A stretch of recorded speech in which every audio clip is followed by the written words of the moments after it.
Oh, Mr. Mayor Pro Tem, members of council. I gotta tell you, I'm shocked. Usually parliamentary procedure generates quite a bit of interest. I do see my good friend and neighbor, Mr. Raines here, so maybe he can learn a little something tonight. So pay attention, Tom. I got you. All right. You got my back. Okay. Well, don't be daunted by the number of slides I have. My friends behind me say they have a shepherd's hook to reel me in. I think we're nearing Christmas, so we won't want to get too heavy.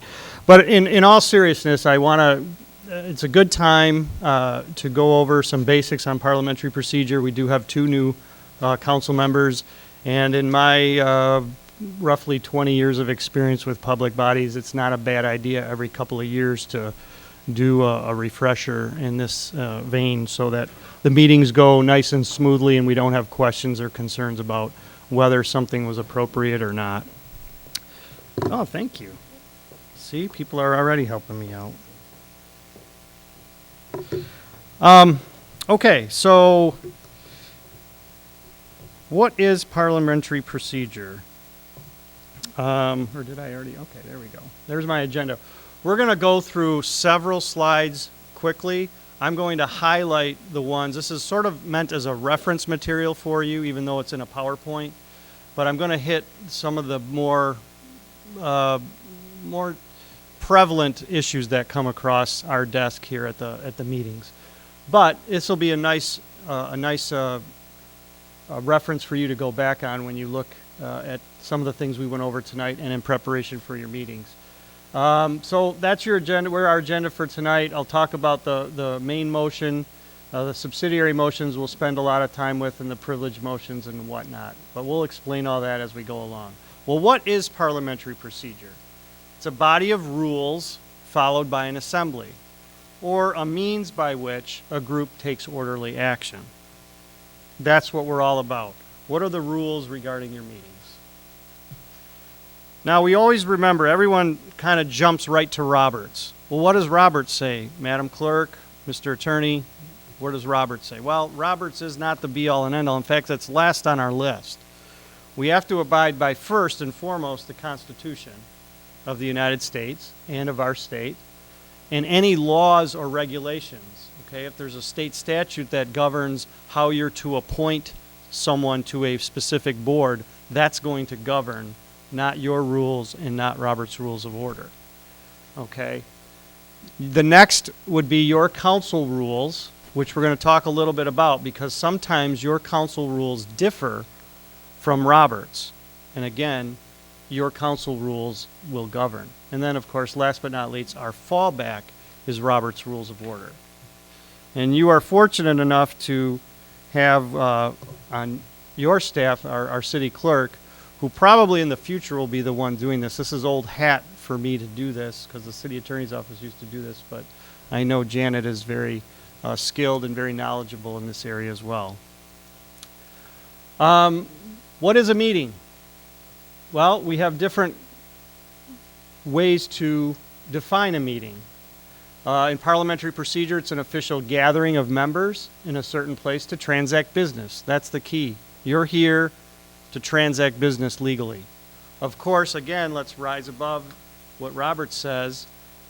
The Open Meetings Act says that it's a convening of a public body, and that's a defined term, at which a quorum is present for the purpose of deliberating toward or rendering a decision on a public policy. And then, of course, what is a quorum? That's the minimum number of members present for business to be legally transacted. We can't transact business with 4 members. So if we had 4 members show up, we wouldn't be having a meeting. Okay? Pretty basic stuff. Now, our categories of motions, getting right into the meat of the motions, is the main motion. That's what brings business before the council. And again, I'll use an example throughout our presentation. The subsidiary motions, those are the ones that assist you in disposing of the main motion. And then there are privileged motions, bring back motions, and incidental motions. Okay. Now, one of the first things I learned when I was becoming a parliamentarian was that we use, and Councilman Clark, you'll be interested to know this, we usually use that word, motions ranked in order of precedence. Well, it's actually pronounced precedence in parliamentary terms. I never know why, but that's what it is. So if you hear me say that, it's not that I'm mispronouncing it. But the motions ranked in order of precedence are as follows, and these are lowest to highest. And this will make more sense as we go along. The main motion is the lowest ranked motion. Then, and I won't read them all, but you can see them there, postpone, amend, etc. And the top one, the one that takes precedence over any other motion, I know it's fixed the time to which to adjourn, but no one ever uses that one. So we just say to adjourn. That's the one that's always in order, except if someone has the floor. And then everything else is in between. Okay? And the white motion is the main motion, the yellow are the subsidiary motions, and the red are the privileged motions. Again, this will all make sense as we go along. Okay. Our main motion brings business before the board. And our example we're going to use throughout the presentation is, I move that council approve the purchase of a new sign for not more than $100. I should have said $3,000, right? Because then otherwise it wouldn't need to come to council. Okay, that's pretty simple. I'll try to keep it simple. That's our main motion. Now remember, and I'll pause here for a second. Remember, and council does a real good job with this. We really aren't supposed to discuss or deliberate on a motion until it's made and seconded. Then it becomes part of the body. It's the body's motion at that point. And that is when discussion should take place, not before that. Now, again, in order of our rank of precedence, the subsidiary motions follow. The first one is to postpone indefinitely. Again, not used very often, but it is used when a board declines to take a position. For example, in our example, I move to postpone indefinitely the motion to purchase a new sign for not more than $100. And it's pretty self-explanatory. You're postponing it indefinitely. Again, very rarely used. You're going to see where postpone is used more frequently here in a minute. A motion to amend, a very common motion, used to make changes to the main motion. For example, I move to amend the motion to purchase a new sign for not more than $100 by raising the spending limit to $200. Okay? And as you know, then once that motion is made and seconded, then that now is the question before the body, the amendment. Then once the amendment's made, whether it fails or passes, then you're back to the main motion either as amended or as it was not amended if it fails. Okay? Again, fairly basic stuff. The other subsidiary motion that is occasionally used, not too much in this body, often over at the county they use this because they're on a committee structure. The motion to commit or refer. An example that I give here is that we're going to refer that purchase of the of the sign to the city manager for review and a report back to council. Okay? And of course, feel free to interrupt me anytime. Postpone to a certain time. This is a motion that is made fairly frequently. It is used to postpone consideration until the next meeting. Okay? And the note here I have is that the question may be postponed until but not beyond the next regular meeting date. So in this case, it would say I move to postpone the consideration of the purchase of the new sign until the next council meeting. Again, fairly straightforward. The thing I see most in this is people say lay on the table. I think we should lay this on the table. I move to lay this on the table. Well, you'll see later on that's not appropriate. There is a motion to lay on the table, but that is to lay on the table temporarily. If you want to temporarily put it on the table to discuss something else. For example, again, it's not used very often, but for example, if, and this actually happened over at the county a couple meetings ago, they had a motion to do something, but it sort of was dependent on something else passing at the same meeting. They didn't end up using this motion, but that would have been an appropriate time to use the motion to lay on the table. I move that we lay this on the table until after we've decided this other question. Once that's been decided, then it makes sense to consider this other thing. That's what lay on the table is. Okay? So when you want to postpone it to the next meeting, it's I move to postpone to the next council meeting, not to lay on the table. Okay. Again, another motion that isn't used very often, limit or extend limits of debates. I move that the council members be limited to speak only 3 minutes. Again, very rarely used. But it does require, because anything that limits debate or stops debate usually requires 2/3. So in this case, that's what we're looking at, a 2/3 vote requirement. The other common, along with lay on the table, the other probably most common mistake that I see most often is the move the previous question or call the question. I call the question. I've been involved in some groups where debate kind of goes on for a while, and then one of the members says, I call the question. Chair says, the question's been called. We're ordering a vote. Okay? Happens all the time. It's not right. Why isn't it right? Because what have you effectively done? One person has effectively ended debate. Okay? And again, in parliamentary procedure, we don't favor that. So if the body truly wants to end debate, then we need to get that, right? That 2/3 vote required. And this is actually in your council rules as well, in section 12, paragraph 6. Okay? Remember, you want to say, and if you do see that we're kind of repeating ourselves and we're saying the same things over and over again, I certainly think it is an appropriate time for a council member to say, I move the previous question. Of course, the chair might scratch. What do you mean? I call the question. However you say it, again, the chair has to recognize, okay, there's been a call for the question or move the previous question. Okay? You know what? Do you know off the top of your head? I don't think it does. So you have an authoritative answer there. So I will, if it's different, I'll let you know. But I don't believe it did. It does. But it does require that 2/3. That's what's important. Okay? Again, lay on the table, temporarily sets aside. And again, don't use this motion to postpone it to the next meeting. Call for orders of the day. I'm not really going to talk too much about that. It's when you're starting to get sidetracked and you want to get back to the business. Sometimes they call that point of order. Again, that's a mistake, but that doesn't often happen. Raise a question of privilege.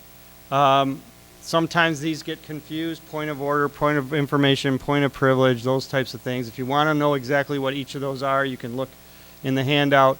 Question of privilege is like, you know, Mr. Chairman, I can't hear because of audience noise. And then, of course, the motion to recess. That's when you're taking a short break, not when you're recessing for the end of the night. That would be an adjournment. Okay? And then fix the time to which to adjourn. Again, we've never used that, so we're not going to have too much time about that. Okay. Those are the privileged motions. Any questions on those? Okay, I know I'm kind of breezing through this, but yes, there you go. The bring back motions. Okay, again, another one I want to spend a couple minutes on is reconsider. This happens, it gets confusing because people are talking about, oh, do I have to be on the prevailing side and all that kind of stuff. Well, here's the rule. You can, the motion to reconsider is used to vote again on a question previously decided.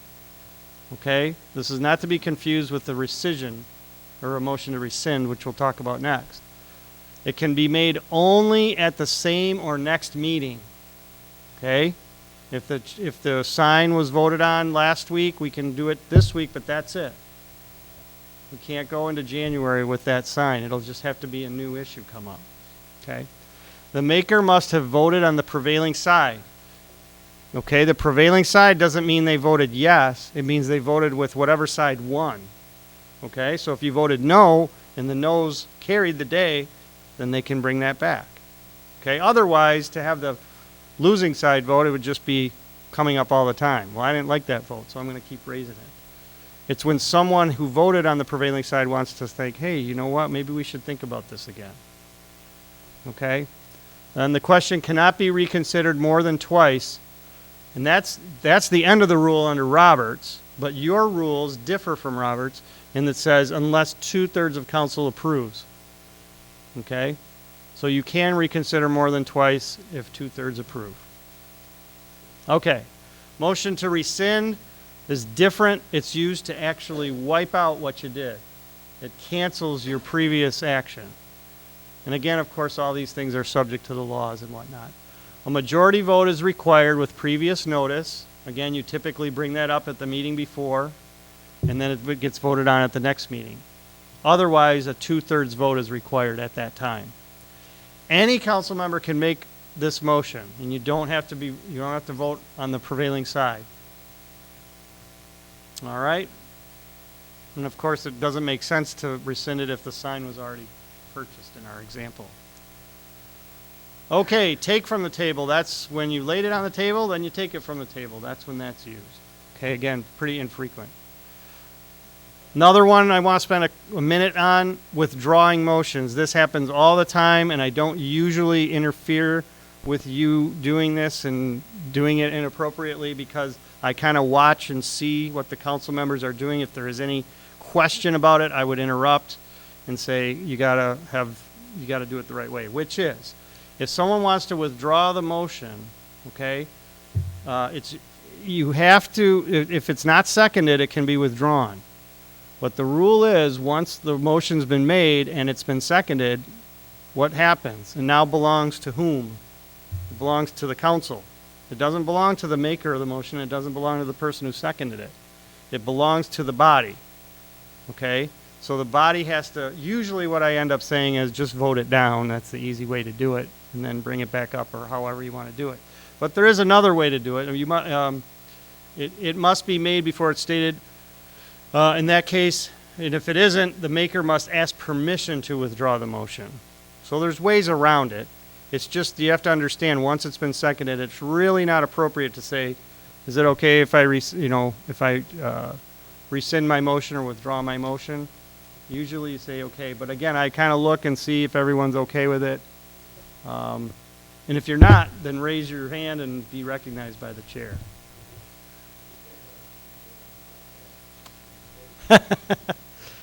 That's true. Well, I'll tell you what. The clerk and I will be more vigilant and will interrupt your meeting and say it hasn't. It comes up when it absolutely makes sense to do it the way you're doing it. That's usually why I don't interrupt. If it just didn't make sense to go the route you were going, if we all saw that it was going in a certain direction, then we typically don't interfere. But you're absolutely right, Mayor Pro Tem. We should do that. Yes, Mr. Mayor. This, for the person who made the motion, they must withdraw it before we second the motion. Correct. But we can't discuss the motion unless it is seconded. So at what point would you withdraw it if it can't, you can't discuss it unless it's not, I mean, the motions are made and seconded so quickly that Yes. it rarely happens. Okay. So Yeah. either the thing to do is to vote it down, if we know that it's not going anywhere. Sure. Or the maker must ask permission to withdraw the motion. And then the chair could look around and say, are there any Yeah. objections to the withdrawal of Sure. motion? Okay. Because again, then you have the body making the decision, not the one person. Okay? Divide the question. This is another one I'm just pointing out real quickly to make sure we understand that this differs a little bit between Roberts and your rules. Section 12, paragraph 2 of your rules states that any member may call for a division of the question. I think it also says the chair can order that. And as long as they're distinct questions. Roberts actually requires a vote on that. But if it just makes sense to divide a question, we're going to buy signs in January, and then we're also going to buy signs come next July.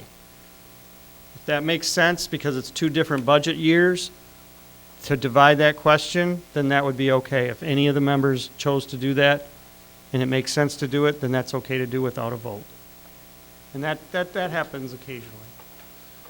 I'm not going to spend any time on these incidental motions, parliamentary inquiry, point of information, point of order, appeal. Suspend the rules. Again, the rules can be suspended. This does happen occasionally when, and this happened again in another body I was at a couple months ago. Someone was going to address the body and they needed to leave, so they suspended the rules, which required a vote, to allow that portion of the agenda to appear first, so the person could make their presentation and then leave. Okay?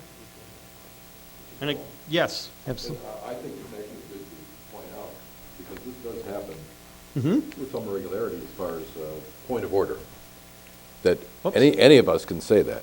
We don't need to be recognized. That's correct. Sorry, Matt, I screwed up on my, there we go, okay. You want to repeat that? Yes, the point of order, and actually all these the parliamentary inquiry, when a council member has a question regarding the procedure, no need to be recognized and no second required. Okay, it's just simply, Mr. Chairman, I have a parliamentary inquiry. You know, is this motion to amend, blah, blah, blah, blah, blah. And then we'll answer that. Point of information, where were we going to buy this sign? It's not in the council communication. That might be something like that. Go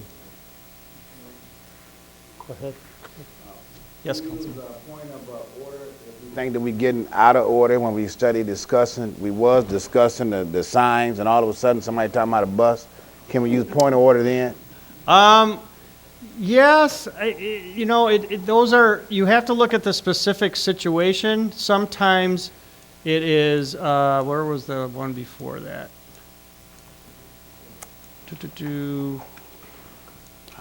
Call for orders of the day. Sometimes when something's taken out of order, or if it just simply is in your situation, someone's talking about something that's not even on the agenda and it's a completely different topic, then you. Okay. Do you know another more appropriate one, Madam Clerk? I think that would probably be the appropriate one. Okay. Point of order.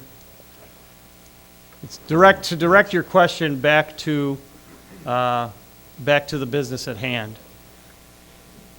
Okay?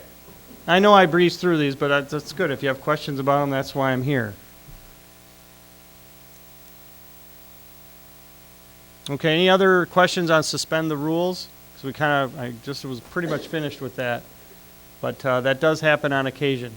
Just the other thing I wanted to point out is it's a majority vote in your council rules. Again, differs from Roberts, which requires 2/3. Whoops. Wow. I am done. Without the shepherd's hook, too. Yes. Can we suspend the regular order of business to allow someone else, a guest, to come and speak before us? Well, if usually that is done, the answer is yes.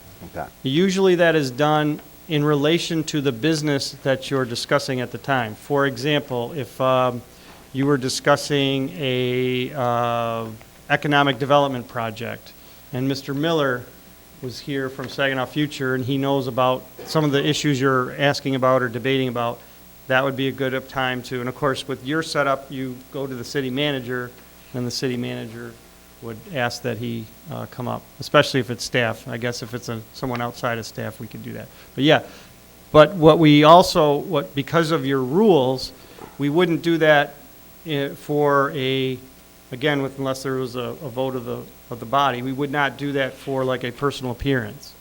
So it's happened where a personal appearance has come in late, and they're done with personal appearances, and we're now discussing a different part of the agenda. Again, you can raise that issue, and if there's a vote on it, then that would be fine. Just be consistent. The law likes consistency. So if you're going to treat one person that way, you probably ought to treat everyone that way. Yes. I appreciate you giving us this, You're welcome. because, recently Senator Harry Reid implemented the nuclear option in the Senate, whereby it used to be, one of the reasons for gridlock in Washington is because in the Senate, it used to require, well, it still does require 60 votes out of 100 in order to get something done. And so because President Obama has all these appointees that weren't getting seated, Harry Reid implemented the nuclear option by maneuvering a bunch of parliamentary procedures. Is that correct? That's what I hear. The Senate has very complicated parliamentary rules that I wouldn't even begin to understand. But yes, that's what I understand has been happening. We don't work on that. We're pretty much a majority-based and pretty well in tune with Roberts. Your rules, and another thing I would ask that you do, once every couple months, take a real quick look at your rules. It was enlightening for me today to look at them again as I was preparing for today, and that's why I wanted to make note on the 2 or 3 times that your rules differ from Roberts. So that's good. Are those rules on the website? I couldn't find them myself, They are. but I'll defer. Are they on the website? Okay, I just was not able to find them, and it was real easy for me to email the city clerk's office. So that's what I did. Okay. Yes. Speaking of that, and I may have missed this, but are the new or updated charters, have those been published? Defer to the city manager. I have one more preface to put on those before the final audit. Okay. All right. Thank you. Is there a time, estimated time of when that might happen? Hopefully early next year, yes. All right. The holiday. Thank you.